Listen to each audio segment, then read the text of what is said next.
ಜರ್ಮನಿಯ ಮ್ಯೂನಿಚ್ ನಗರದಲ್ಲಿ ನಡೆದ ಭದ್ರತಾ ಸಮಾವೇಶದಲ್ಲಿ ಕೆಲವು ಯುರೋಪ್ ದೇಶಗಳು ಭಾರತದ ಪ್ರಜಾಪ್ರಭುತ್ವವು ಅಪಾಯದಲ್ಲಿದೆ ಎಂಬ ಟೀಕೆಯನ್ನು ವಿದೇಶಾಂಗ ಸಚಿವ ಜೈಶಂಕರ್ ಅವರು ನವಿರಾಗಿ ನಿರಾಕರಿಸಿದರು.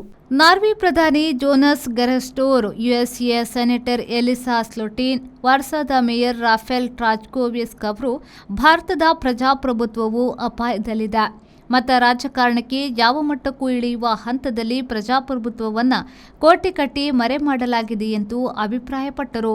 ಅದನ್ನು ನಿರಾಕರಿಸಿದ ಜೈಶಂಕರ್ ಅವರು ಭಾರತದ ಪ್ರಜಾಪ್ರಭುತ್ವವು ಪ್ರಕಾಶಿಸುತ್ತಿದೆ ಎಂದು, ಜಾಗತಿಕವಾಗಿ ಪ್ರಜಾಪ್ರಭುತ್ವವು ಆತಂಕಕ್ಕೆ ಸಿಲುಕಿದೆ ಎಂದು ಹೇಳಿದರು.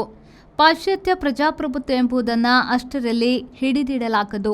ಭಾರಿ ಜನಸಂಖ್ಯೆಯ ಭಾರತದಲ್ಲಿ ಒಂದೇ ದಿನದಲ್ಲಿ ಜಗತ್ತಿನಲ್ಲಿ ಅತಿ ಹೆಚ್ಚು ಮತದಾನವಾಗ್ತಿದೆ. ಸರಾಸರಿಯಾಗಿ 2/3ಕ್ಕಿಂತ ಹೆಚ್ಚಿನ ಪ್ರಮಾಣದಲ್ಲಿ ಮತದಾನವಾಗ್ತಿದೆ. ಕಳೆದ ಲೋಕಸಭಾ ಚುನಾವಣೆಯಲ್ಲಿ 90 ಕೋಟಿಗೂ ಹೆಚ್ಚು ಮತದಾರರಲ್ಲಿ 70 ಕೋಟಿ ಮತದಾರರು ಮತ ಚಲಾಯಿಸಿದ್ದಾರೆ.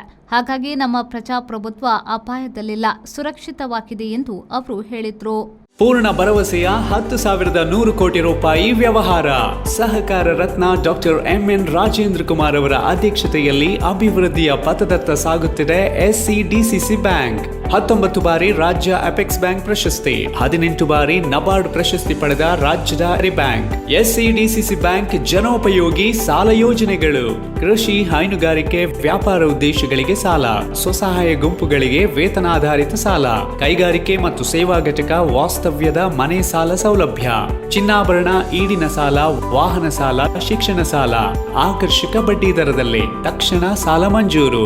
107 ವರ್ಷಗಳ ಸಾರ್ಥಕ ಸೇವೆಯಲ್ಲಿ ದಕ್ಷಿಣ ಕನ್ನಡ ಜಿಲ್ಲಾ ಕೇಂದ್ರ ಸಹಕಾರಿ ಬ್ಯಾಂಕ್ ನಿಯಮಿತ. ಪ್ರಧಾನ ಕಚೇರಿ, ಉತ್ಕೃಷ್ಟ ಸಹಕಾರಿ ಸೌಧ, ಕೊಡಿಯಾಲ್ ಬೈಲ್, ಮಂಗಳೂರು.